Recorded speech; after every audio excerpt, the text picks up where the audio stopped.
নমস্কার বন্ধুরা, শুভ সকাল। কেমন আছো তোমরা সবাই? আশা করছি ভালো আছো, সুস্থ আছো। আমিও কিন্তু বেশ ভালো আছি। কাজল অঙ্কিতা লাইফস্টাইল ব্লগে তোমাদের জানাই সবাইকে ওয়েলকাম, অনেক অনেক ভালোবাসা। আজকে ব্লগটা আমি রান্নাঘরের থেকে শুরু করছি, কারণ আজকে বাসি কাজ করে কিন্তু সোজা চলে এসেছি রান্নাঘরে। তাই দেখো, রান্নাঘরে এসে না কিছুটা বাসি বাসন ছিল, সেটাই ধুয়ে নিয়েছি। রাতের বেলায় ধুয়েছি, তবুও কী বলো তো, বড়মশাই তো সবার লাস্টে খাই, ওর জন্য আর কি একটু বাসনগুলো থেকেই যায়। খাওয়ার পরে আর ধুতে ইচ্ছে করে না গো বেশি, তাই আর বেশি ধুইনি। তাই রাতে ছিল কিছুটা, প্রতিদিনই ধুয়ে ফেলি, তবে এই কটাই ছিল, তাই সেগুলোই আর কি মেজে ফেলেছি। আর ফ্রিজে ছিল কিছুটা, সেটাও আর কি বার করে আর কি ধুয়ে নিলাম। তো যাই হোক, আশা করি আজকে ভিডিওটি আপনাদের ভালো লাগবে। আর যদি ভালো লাগে অবশ্যই কিন্তু কমেন্টে তোমরা জানিও। আর আমি কিন্তু অনেক দিন পর কিন্তু ব্লগটা ছাড়লাম। তোমরা নিশ্চয়ই ভাবছো আমি অনেক দিন পর কেন ব্লগটা ছাড়ছি। সত্যি কথা বলতে কি বলো তো, ভিডিও ছাড়তে না ইচ্ছেই করে না, জানো তো। শর্ট ভিডিও ছেড়ে ছেড়ে অভ্যেস হয়ে গেছে, তো এখন লং ভিডিও না ছাড়তে বেশ ভালোই লাগে না গো। তাই আর কি তোমাদের সাথে লং ভিডিও সেরকম শেয়ারই করা হয় না। তবে মাঝে মাঝে অবশ্যই চেষ্টা করব বড় ভিডিও দেওয়ার, যদি সময় পাই তাহলে অবশ্যই লং ভিডিওই দেবো, না হলে কিন্তু শর্ট ভিডিওই তোমাদের সাথে আপলোড করছি। তো যাই হোক, তোমরা কে কোথা থেকে এই ভিডিওগুলো দেখছো সেটা তো অবশ্যই কমেন্টে জানিও। আর আমার ভিডিওগুলো তোমাদের দেখতে ঠিক কেমন লাগে সেটা তো অবশ্যই কমেন্টে জানিও। তো চলো, ওদিকে বাসি যে ছিল সেগুলো হচ্ছে বাসন কোসন হচ্ছে মেজে এখন দেখো বসিয়ে দিয়েছি হচ্ছে ভাতটা। তার আগে কিন্তু আটাটা মাখিয়ে নিয়েছি রুটি করার জন্য। তো রুটি তো দুপুরে খাবে, তাই একটু রুটিটার পরেই করব। আর বাসি ভাত রয়েছে কালকের, তো ওটাই রেখেছি, ওটা না ভাজা করব। তাই আর কি একটুখানি করেছি আটাটা। আর এরপরে তো বেশি ভাত বসিয়ে দিচ্ছি ইন্ডাকশানে। আর তোমরা তো জানোই বড়মশাই ভাত খেয়েই যাই, ও যেহেতু সকালে রুটি খায় না, তাই আমাদের অভ্যেস কী বলো তো, সকালে না ভাত খাওয়া। তাই কিন্তু ভাতটাই কিন্তু বেশি আগে আগে করে নিই, তারপরে কিন্তু রুটিটা অল্প করেই করি। তো তোমাদের সাথে আজকে না একটা রান্না রেসিপি শেয়ার করব। হয়তো তোমরা জানো, তবুও কিন্তু আমি শেয়ার করব একটু, ভাবছি তোমাদের সাথে। এই দেখতে পাচ্ছ, এটা হচ্ছে ভেন্ডি। তো ভেন্ডিটাকে আমি আর চচ্চড়ি করব, সেটাই তোমাদের সাথে শেয়ার করব যে আমি কিভাবে করি, ঠিক আছে। আর সত্যি কথা বলতে ভীষণ ভালো হয় খেতে, জানো তো। রুটির সাথে, ভাতের সাথে, যে কোনো সাথে তোমরা খেতে পারো, ভীষণ ভালো লাগে খেতে। তার আগে চলো, ওদিকে তো ওটাও ভাজা বসিয়ে দিয়েছি ভেন্ডিটাকে। আর এদিকে তো ভেন্ডি আর আলু ভাজা হচ্ছে। আর এখন যেহেতু ভেন্ডির সিজন চলছে, তো সব সময় আমাদের বাড়িতে এটা হবেই। ভাজা তো ভীষণভাবে হয়, আর বড়মশাই এটাই বেশি খেতে পছন্দ করে, জানো তো, তাই কিন্তু এটাই রান্না করা হয়। আর ওইদিকে দেখতেই পাচ্ছ, ভাতটা যেহেতু আগে বসিয়েছিলাম, তাই কিন্তু আমার ভাতটাও কিন্তু হয়ে গেছে। ভাতটা ওদিকে হয়ে গেছে, আর আমি ফ্যানটা কিন্তু ঝরিয়ে নিয়েছি। আর ফ্যানটা ঝরানোর কোনো জায়গাই ছিল না, তাই না এখানে একটা টুল রেখে আমি ঝরিয়ে নিয়েছি ফ্যানটাকে। আর এরপরে দেখো, ওই যে ভেন্ডিটা ভাজা করলাম না, ওই ভেন্ডিটা ভাজা করে তুলে নিয়েছি। আর এর মধ্যে দেখো একটু টক দই দিয়েছি, আর মশলা ছিল, মশলাতে যেমন দেওয়া হয় আদা রসুন পেঁয়াজ সব কিছুই দিয়েছি। দিয়ে দেখো ভালো করে কষে জল দিয়ে ফুটিয়ে আমি নামিয়ে নেব। দারুণ হয় খেতে, দারুণ, আমার তো ভীষণ ভালো লাগে। তোমরা অবশ্যই এভাবে খেয়ে, অবশ্যই কিন্তু একটু টক দই দিয়ে করো, ভীষণ ভালো লাগে খেতে। আমি তো এটা মাঝে মাঝে প্রায় করি। তোমাদের সাথে অনেক দিন যেহেতু পরে ভিডিওটা আপলোড করলাম,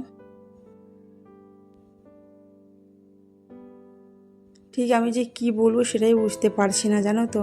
তো তারপরে দেখো, আমি না এখন ডালে দিচ্ছি হচ্ছে এখন ফোড়ন। আর এই ডালটা না আমি কাল রাতেই হচ্ছে সিদ্ধ করে রেখে দিয়েছিলাম, ভেবেছিলাম কাল রাতেই খাওয়াবো। তবে বড়মশাই না ঘুগনি নিয়ে এসেছিলো, এই জন্য রাতে খেতে পারিনি, ওটা রেখে দিয়েছিলাম। এখন দেখো সকালে একটুখানি ফোড়ন দিয়ে নিলাম। আর আম দিয়েছি, যাতে একটু টক টক লাগে, বেশ ভালো লাগে খেতে, এই জন্য। তো এদিকে তো আমার রান্নাবান্না প্রায় কমপ্লিট হয়ে গেছে বলতে পারো, সকালের টিফিনটা। এবার শুধু দুপুরেরও একটু রুটিটা করলেই হয়ে যাবে। পরমশাই যেহেতু রুটি খায় এসে, এই জন্য রুটিটা খালি করতে হবে। আর তোর তরকারি করবো, সোয়াবিন করার ইচ্ছে আছে, দেখি করবো ক্ষণে সোয়াবিনটা পরে। এরপরে দেখো বরমশাই আর আমার জন্য কিন্তু চা করে নিয়েছি, দুধ চা। আর এই দুধটা হচ্ছে কালকেরই দুধ ছিল, তো ওটাও ফ্রিজে রাখা ছিল, এই জন্য কিন্তু ওটাও চা করে নিয়েছি। আর এরপরে এই দেখো, আম দিয়ে পুঁই শাক ডাল রান্না করেছি, মানে পুঁই শাকের যে ডাঁটিগুলো থাকে সেটা দিয়ে রান্না করেছি আম দিয়ে। দারুণ হয়েছিল খেতে। এই কদিন আগে মাদের ওখানে গেছিলাম, মা ঠিক এইভাবেই রান্না করেছিল, তো ভীষণ ভালো হয়েছিল খেতে। তাই ভাবলাম যে আমি আজকে করে দেখি, হয়তো মার মতো হয়নি রান্নাটা, তবে কিন্তু দারুণ হয়েছিল, একটু টক টক খেতে, তো ভীষণ ভালো লাগছিল। আর এই গরমের মধ্যে একটু টক খেতে না ভীষণ ভালো লাগে জানো। আর আমাদের এই আম গাছটা কেটে দেওয়ার পর সবসময় কিন্তু এখন আম কিনেই খেতে হয়। তো যাই হোক, বললাম যে রান্নাবান্না প্রায় কমপ্লিটই হয়ে গেছে, শুধু রুটিটা করলেই হয়ে যাবে। তাই দেখো রুটি করতে চলে এসেছি। আর যেই দেখো ক্যামেরাটা অন করলাম, তখনই না রুটিগুলো কিছুতেই ফুলছিল না আর হচ্ছিলও না জানো। তাই আর তোমাদের সাথে সেরকম শেয়ারই করতে পারলাম না। জানি না মানে এরকম কেন হয়, মানে যখনই ক্যামেরা অন করব তখনই দেখবে রুটিগুলো ফুলবে না, পুড়ে যাবে। আর যখন দেখবে অফ করে দেবে ঠিক তখন ভালোভাবে রুটিটা ফুলে উঠবে। তো যাই হোক, চলো এখন চলে এসেছি হচ্ছে ঘরে। ঘরে এসে দেখো বিছানাটা এখন গুছিয়ে নিচ্ছি। বিছানা আমার বড়মশাই আগে একটু তুলে রেখেছিল ভাঁজ করে, আমি একটুখানি পরিষ্কার করে ঝেড়ে নিলাম। যেহেতু শোকেসগুলো মোছার আছে, আর কদিন ধরে ভাবছি যে এই ভেতরের যে জিনিসপত্রগুলো রয়েছে শোকেসের, সেগুলো একটু পরিষ্কার করব। কারণ মেয়ে যখন তখন এলোমেলো করে দিচ্ছে জানো তো। আর ওর ভেতরে তো অনেক কিছু রয়েছে, ওটা সরাতেও 2 দিন টাইম লেগে যাবে জানো তো। আর ওই যে দেখতে পাচ্ছ, আমরা না গরমের জন্য একটা ছোট্ট মানে ফ্যান কিনেছি। বড়মশাই যেহেতু বানিয়েছিল, ওটা একটু খারাপ হয়ে গেছে, ব্যাটারিতে জল ঢুকে গেছে জানি না কি করে। তাই কিন্তু এই ছোট্ট আবার ফ্যানটা কেনা হয়েছে। এটা হচ্ছে ব্যাটারি ফ্যান, তো অনলাইন থেকেই কেনা হয়েছে, মিশো থেকে। দারুণ এটা কিন্তু হাওয়া দেয়, গরমের জন্য বেস্ট জানো তো। তো তারপরে দেখো খাটটা না মোছাই হয়নি, ভুলেই গেছিলাম মুছতে। 2 দিন ধরে মুছতেই পারিনি। আর মেয়ে তো আগের থেকে নষ্ট করেই ফেলেছে খাটটা। ওই যে দেখতে পেয়েছিলে একটু সাদা সাদা ছিল, ওটা তো আগে তোমাদেরকে দেখিয়েছি, ওটাও একটু নষ্ট হয়ে গেছে জানো। আর কি বলো তো, আমি অনেক দিন পর ভয়েস দিচ্ছি, তো ভীষণ মানে অসুবিধা হচ্ছে আমার জানো তো। মানে কথা যেন আটকে আটকে যাচ্ছে, আমি বুঝতে পারছি না এরকম কেন হচ্ছে। তোমাদের যদি কোথাও অসুবিধা হচ্ছে আমাকে অবশ্যই তোমরা কিন্তু কমেন্টে বলো, ঠিক আছে। আর আজকে ভিডিওটি কিন্তু অনেকটাই বড় হয়ে গেছে গো। তো ওইদিকে তো ঘরে কাজ কমপ্লিট করে এসে এবার দেখো বারান্দাটা একটু পরিষ্কার করে নিচ্ছি। আর ওই ঘরটা করে নিচ্ছি, ওই ঘরে যেহেতু শাশুড়ি মা ছিল, তো শুধু একটু বিছানাটাই গুছিয়েছি, এরপর আর চলে এসছে। ও ঘরে আর শেয়ার করা হয়নি। আর মেয়ের কিছু জামা প্যান্ট ছিল, আর বরের ছিল 2-1টা, আর আমারই ছিল। আমি কিন্তু আগেও ভাঁজ করেছি, করে কিন্তু রেখে দিয়েছি। তাই ভাবলাম তোমাদের সাথেও একটু শেয়ার করি, তাই একটুখানি দেখো ভাঁজ এটাও করে নিলাম। আর এটা কিন্তু এই শোকেসের মধ্যেই দিয়ে দেবো। আর ওই শোকেসের মধ্যে রেখে দিয়েছি যেগুলো ভাঁজ করেছিলাম। আর এরপরে দেখো ভাঁজ করে সমস্ত কিছু রেখে দিয়েছি গুছিয়ে। এখন দেখো চলে এসছে হচ্ছে ঘর মুছতে। আর এই সত্যি কথা বলতে এই ভিডিও করার জন্য না ঠিক করে খাওয়াও হয় না, ঘুমাতেও পারি না জানো তো। মানে মাথার মধ্যে একটা অন্যরকম টেনশান থাকে। মানে সকালে উঠে কি করব, কিভাবে করব, মানে ভেবেছিলাম আজকে মানে ভিডিওটা করব না। তাই ভাবলাম যে অনেক দিন হয়ে গেছে, ভেবেছিলাম ইউটিউব ছেড়ে দেবো জানো তো। জানি না হঠাৎ এরকম কেন মনে হচ্ছে। তবে এখন আর ভালো লাগে না ওই ইউটিউব করতে, জানো তো ভীষণ কষ্ট হয়। মানে এই এত কিছু করার পরেও যদি তোমার মানে কি বলবো বলো, মানে ভিউজগুলো না আসে, মানে ঠিক মতো ভিডিও আপলোড করার পরেও কিন্তু আসে না জানো তো। তো যাই হোক, কিছু মনে করো না, যদি কোনো খারাপ কথা বলে থাকি অবশ্যই তোমরা কমেন্টে জানিও। তো এরপরে তো দেখতেই পেলে আমার ঘর মোছা তো কমপ্লিট হয়ে গেছে। আর এখন একটুখানি সিঁড়িটা না মুছলাম না, আজ আর হাত দিয়ে মুছলাম না, ওই ধুয়েই দিলাম খালি। আর এরপরে দেখো চলে এসেছি হচ্ছে একবারে কিন্তু ঘরটা মুছে মেয়েকে স্নান করিয়ে দিয়েছি, মেয়েকে জামা প্যান্ট পরিয়ে দিয়েছি, ও কিন্তু আবার খুলে ফেলেছে জানো। তাই আবার দেখো আমি আবার চলে এসেছি হলো এইগুলো মেলতে। সকালের বাসি জামা প্যান্ট ছিল, আর বড়মশাই ছিল, আর আমার ছিল। আর তোমাদেরকে দেখাচ্ছিলাম ওই ফুল গাছটা জানো তো, ভীষণ সুন্দর এখন ফুল ফোটে। এখন যেহেতু বর্ষাকাল, তো বর্ষা মানে বৃষ্টি পড়ছে, এই জন্য কিন্তু ভীষণ ভালো লাগছে, পুরো সবুজ হয়ে রয়েছে গাছপালা। আর এই দেখো ওকে চান করে জামা প্যান্ট পরিয়ে দিয়েছিলাম, ও খুলে আমার ওড়নাটা হচ্ছে শাড়ি পরে নিয়েছে।